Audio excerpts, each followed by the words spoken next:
2024년 새해 첫 수요 예배, 이 귀한 자리에 나오신 성도님들을 주님의 이름으로 사랑하고 축복합니다. 하나님은요, 예배자를 귀하게 여기십니다. 믿습니까? 새해에도 이 예배의 자리를 소중하게 잘 지켜나가시는 성도님들 되시기를 바랍니다. 새해가 되었는데 암울하고 어두운 미래를 예견케 하는 일들이 우리 주변에서 계속 일어나고 있습니다. 가까운 일본에서는 새해 첫날 이시카와 현에 7.4의 강진이 일어나서 현재까지 최소 30여 명의 사상자가 발생했습니다. 또 우크라이나와 러시아 그리고 이스라엘과 하마스의 전쟁은 여전히 현재 진행형이죠. 어제 기사를 보니까 우크라이나와 러시아의 전쟁을 인해서 사상자가 대략 50만 명 정도로 추산한다고 하더라고요. 이처럼 끊이지 않는 기근과 재해, 지진과 전쟁의 소식들은 마치 요한계시록에 나오는 심판의 때를 연상시킵니다. 여러분 아마 다들 기억하실 텐데요. 왜 우리가 1980, 90년대 때에 새천년이 이렇게 가까이 올수록 그 당시 많은 사람들의 마음에는 부푼 기대와 꿈이 있었습니다. 과학이 발전하면 하늘을 날아다니는 자동차로부터 해서 우리의 삶이 굉장히 윤택해질 것이고 또 의술도 함께 발전을 해서 암도 정복이 되고 그래서 우리의 인류의 수명도 연장이 돼서 삶의 질도 굉장히 높아질 것이라는 그런 기대를 가지고 우리 새천년을 맞이했습니다. 그러니까 소설에서 꿈꾸던 이상적인 세계, 즉 유토피아가 이루어질 것이라고 우리가 내다봤던 것이죠. 그러나 여러분 어떻습니까? 지금 이 시대에 유토피아를 얘기하는 사람은 아무도 없습니다. 유토피아가 아니라 안티 유토피아, 다른 말로 디스토피아라고 하는데, 이 암울하고 어두운 세기말을 배경으로 한 영화와 드라마가 참 잘 팔리는 그런 시대를 우리가 살고 있습니다. 그래서 작금의 이 시대에도 우리는 희망을 말할 수 있는가? 우리에게 소망이 있다고 말할 수 있는가? 여러분, 인류의 존폐를 위협하는 문제가 한두 개가 아니잖아요. 경제 문제는 차치하더라도 작년 OECD 38개국 중 유일하게 출산율 1점대 미만을 찍은 나라가 우리 대한민국이라고 하죠. 어찌 그뿐이겠습니까? 환경 문제, 또 기후 문제는 갈수록 심각해져서 코로나가 종식되었지만 여전히 마스크를 버릴 수 없는 그런 시대가 되지 않았습니까? 이렇게 결코 낙관할 게 보이지 않는 암울한 미래를 생각할 때 가장 먼저 드는 생각은 우리 자녀들은 이제 어떻게 살아갈까? 이 자리에 제 아이들도 예배를 드리고 있는데요. 쟤들이 앞으로 이제 어떻게 살아갈까? 부모로서 참 걱정이 되는 것이 사실입니다. 여러분, 사람에게는 희망이 필요합니다. 그것이 허황된 꿈이라 할지라도 희망이 없이는 사람이 살 수 없습니다. 아주 작은 희망이라 할지라도 어제보다 오늘이, 또 오늘보다 내일이 더 나을 거라는 희망이 있어야 사람이 기운을 내고 힘을 낼 수 있는 거죠. 그게 없다면 그저 죽지 못해 살 뿐인 거예요. 거기서 무슨 인생의 의미와 보람과 행복을 찾을 수 있겠습니까? 그래서 우리가 인생을 사는 데 있어서 희망은 참 중요합니다. 오늘 말씀을 보면 하나님께서 한 가정을 방문하신 이야기를 기록하고 있는데요. 아브라함 부부를 하나님께서 신방하신 거예요. 그럼 신방에는, 교회에서도 신방을 많이 갔는데 신방에는 목적이 있죠. 왜 하나님은 이 아브라함 부부를 찾아오신 것일까요? 이때로 말할 것 같으면 하나님께서 아브라함과 사라에게 아들을 주시겠다고 약속하신 지 이제 25년이 다 돼가는 때였습니다. 여러분, 기다리는 것도 정도가 있죠, 그렇죠? 기다리고 기다려도 응답이 없는 거예요. 나이는 한 해 두 해 지나가면서 늙어가는데 응답은 없고, 그런 상황에서 심지어 사라의 경수까지 끊어지게 된 것입니다. 그러니까 일말의 희망마저 사라져버린 그런 상황이었다는 것이죠. 25년이라는 시간을 지나오면서 이 두 부부의 믿음도 희미해진 거예요. 그러니까 믿음이 여러분 희미해지니까 희망까지도 덩달아 사라져버린 거예요. 그래서 이 신방의 목적이 뭐냐? 소망을 가지라는 거예요. 희망을 잃어버리지 말라는 것입니다. 이제 나에게 무슨 인생의 낙이 있으리요? 나는 그저 마른 막대기일 뿐이구나. 좋은 날은 다 갔고 인생의 황혼기, 그저 이제 인생을 마감할 그런 날만을 기다리고 있는 노부부에게 하나님은 소망을 가지라고, 이들에게 소망을 주시기 위해서 지금 이 가정을 방문하신 것입니다. 우리가 성경을 읽어보면 아이를 가지지 못해서 괴로워하고 힘들어했던 여인들의 이야기가 참 많이 나옵니다. 그 가운데 대표적인 인물이 오늘 우리가 살펴보고 있는 이 사라라는 여인이고요. 또 사무엘의 어머니인 한나도 그렇게 아이를 낳지 못해서 원통함을 가지고 있었던 여인이었죠. 또 신약으로 넘어와서 세례 요한의 어머니인 엘리사벳이라는 여인도 있었습니다. 과거 우리 동양에서도 결혼한 여인이 애를 낳지 못하는 것은 칠거지약 중에 하나였습니다. 그래서 이것이 큰 이혼의 사유 중 하나였다는 것이죠. 동서를 막론하고 고대 시대의 여인에게 있어서 여인됨의 가장 중요한 가치는 자녀를 생산하는 것이었습니다. 그렇기 때문에 여인이 애를 낳지 못한다. 지금처럼 의술이 발전한 시대라고 한다면 이것이 부인의 문제인지 아니면 남편의 문제인지 그걸 검사를 하면 알 수 있잖아요. 근데 과거에는 애를 못 낳으면 하여간 누구 문제예요? 여인의 문제인 거예요. 그래서 애를 가지지 못한 여인의 마음이라는 것은 얼마나 비참하고 수치스러운 일이었는지. 그럼 우리가 그 야곱의 가족사는 좀 알지 않습니까? 야곱에게 4명의 아내가 있었죠. 레아, 라헬, 빌하, 실바, 이 4명의 아내가 있었는데 이 4명의 아내들이 사이가 별로 좋지 않았습니다. 싸우는데 그렇다고 뭐 주먹 다짐을 할 수 있는 건 아니고 애 낳기 경쟁을 하는 거죠. 그래서 라헬이 자신의 여종 빌하를 통해서 아이를 낳게 되었을 때 그 아이의 이름을 납달리라고 이름을 짓는데요. 이 납달리란 이름의 뜻이 뭐냐 하면 경쟁이란 뜻입니다. 그러니까 내가 이 아들을 낳아서 언니와 경쟁해서 이겼다, 그런 의미로 이 납달리라고 이름을 붙였다는 건데, 아이의 이름을 이렇게 짓는 부부가 참, 그죠? 그렇다는 건 그만큼 이 여인들에게 있어서 자녀라는 것이 얼마나 소중한 것인지를 단적으로 보여주는 예라고 할 수 있겠죠.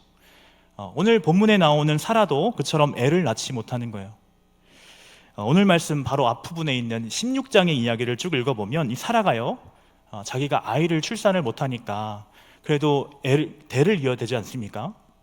그래서 자신의 여종인 하갈을 남편 방으로 들여보내는 이야기가 나옵니다. 여러분, 이때 사라의 마음이 어땠겠습니까?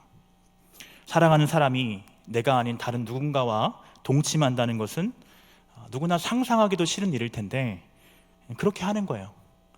아니 어쩌면 애를 갖지 못한 비참함, 이것이 자신에게는 더 큰 문제였기 때문에 그렇게 해서라도 이런 방법으로라도 이 아이를 얻으리라, 그래서 이런 선택을 했는지도 모르겠습니다. 어쨌든 그만큼 사라에게도 애를 갖지 못한다는 것은 정말 큰 문제였고, 그래서 이런저런 노력을 다 해봐도 방법이 없으니까 결국 이 여종을 통해서 아이를 얻게 되는 것인데, 그렇게 하면서 이제 사라는 포기를 했던 것 같아요. 여성의 생리도 다 끊어지고, 그래서 아마 하나님 말씀도 다 사라져버리고 다 생각해서 지었던 것 같습니다.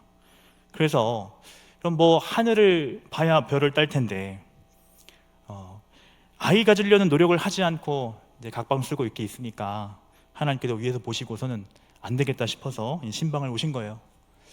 하나님께서 말씀하십니다. 우리 10절 말씀인데요, 우리 10절 말씀 같이 한번 읽어보겠습니다. 시작. 이르시되 내년 이맘때 내가 반드시 내게로 돌아오리니 내 아내 사라에게 아들이 있으리라. 아멘. 사실 이 말은 하나님께서 아브라함에게 하신 말씀이죠. 근데 부엌에서 음식을 준비하고 있던 사라가 이 말을 들은 거예요. 그때 이제 사라가 웃었다는 거죠.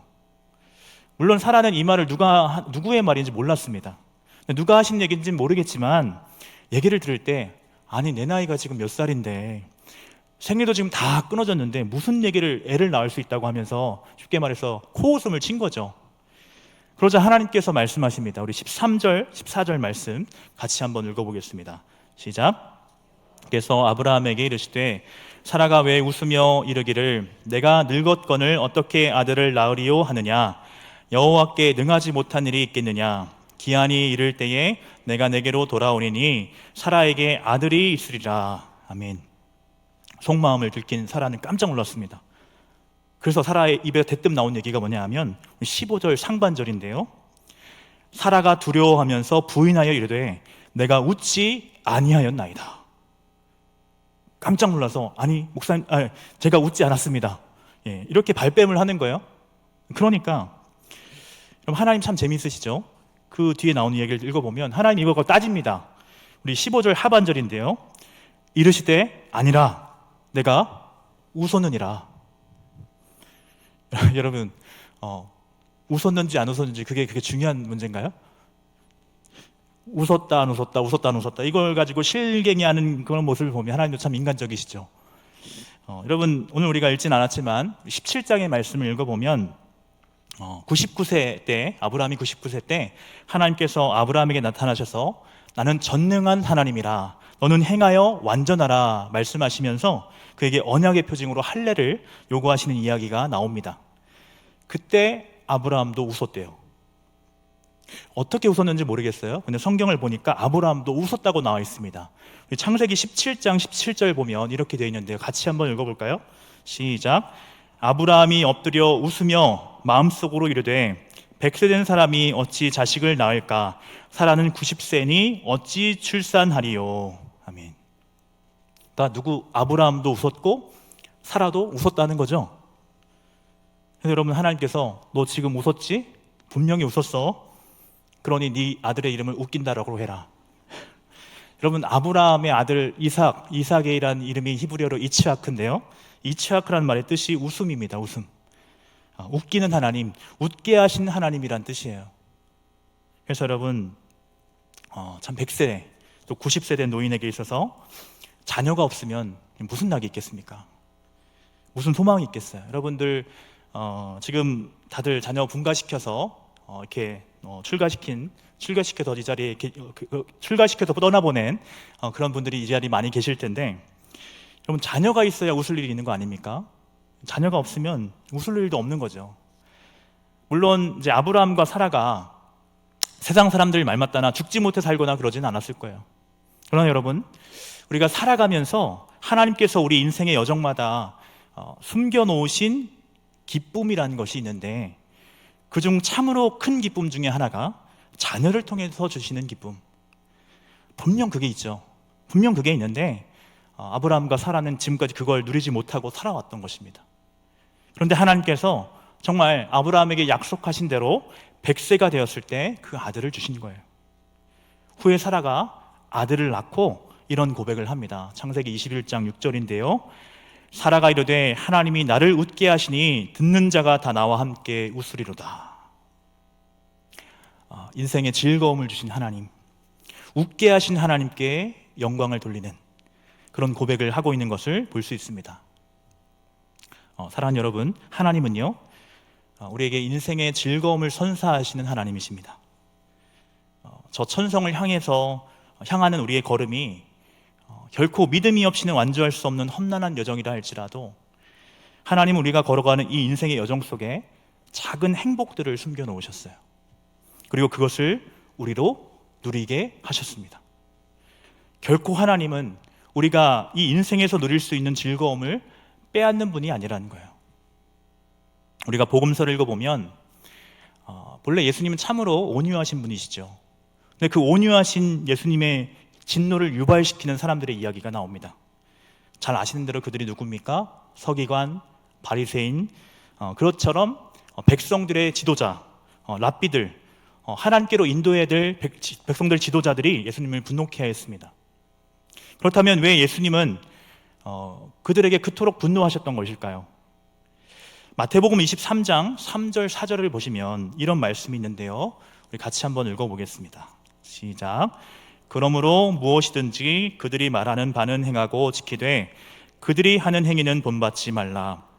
그들은 말만 하고 행하지 아니하며 또 무거운 짐을 묶어 사람의 어깨에 지우되 자기는 이것을 손가락으로도 움직이려 하지 아니하며. 아멘. 무거운 짐을 사람의 어깨에 지우는 자들이다, 이렇게 말씀을 합니다. 누가복음 11장 52절을 보면 또 이런 말씀이 있습니다. 화 있을진저 너희 율법교사여, 너희가 지식의 열쇠를 가져가서 너희도 들어가지 않고 또 들어가고자 하는 자도 막았느니라 하시니라. 지식의 열쇠를 가져가서는 자기들도 들어가지 않고 들어가고자 하는 자들도 막고 있다.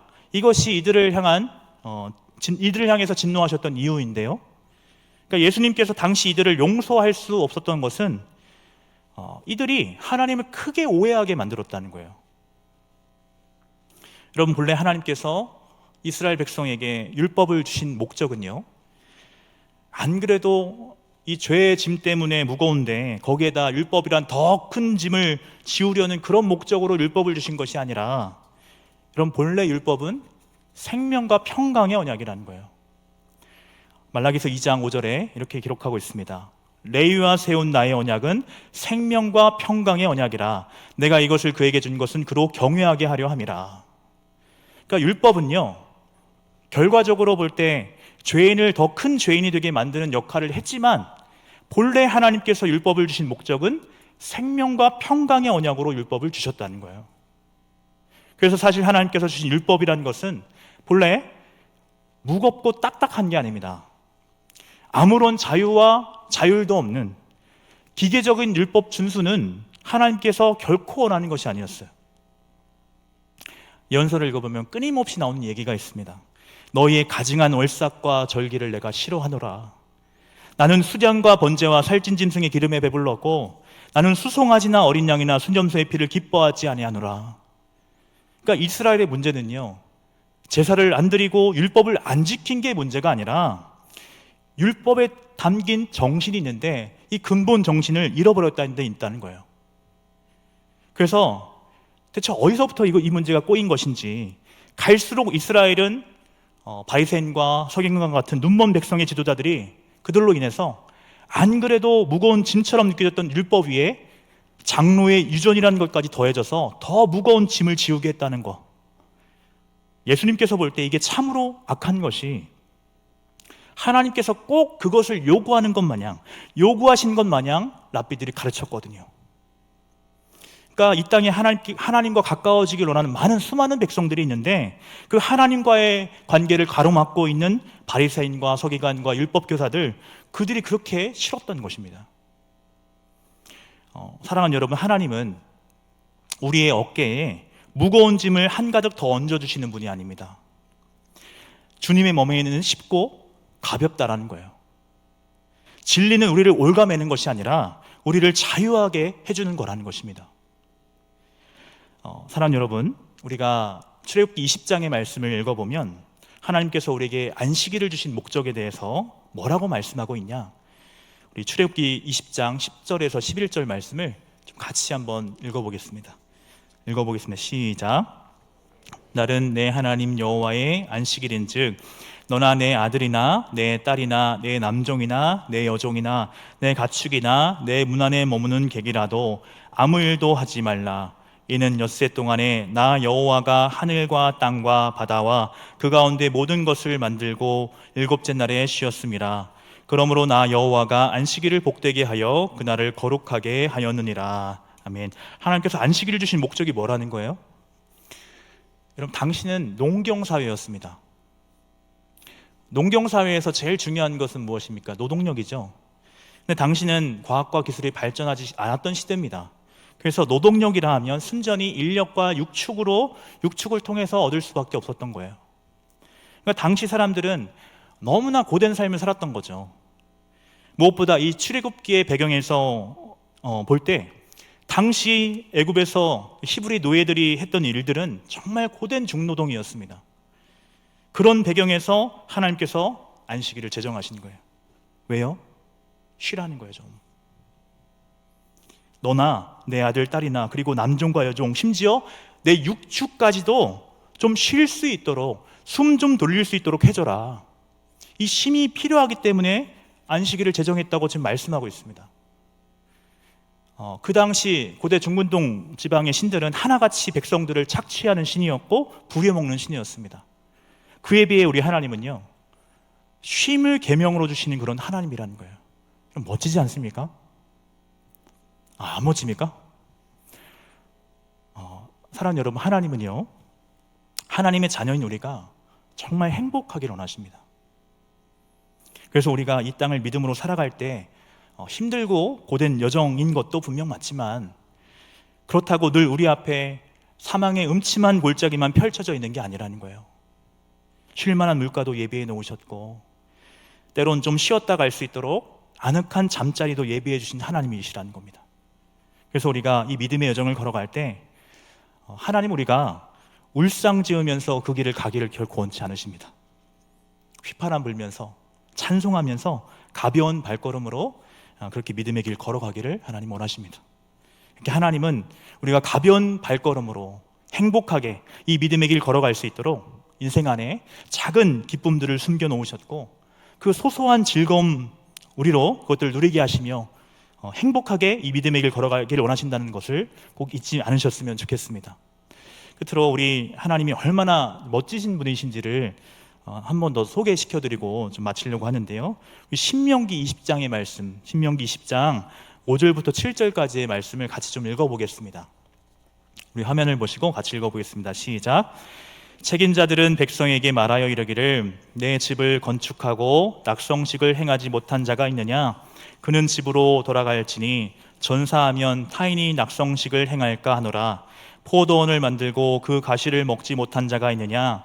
그는 집으로 돌아갈지니 전사하면 타인이 그 가시를 먹을까 하노라. 여자와 약혼하고 그와 결혼하지 못한 자가 있느냐? 그는 집으로 돌아갈지니 전사하면 타인이 그를 데려갈까 하노라 하고. 아멘. 이 말씀 어떤 말씀이냐?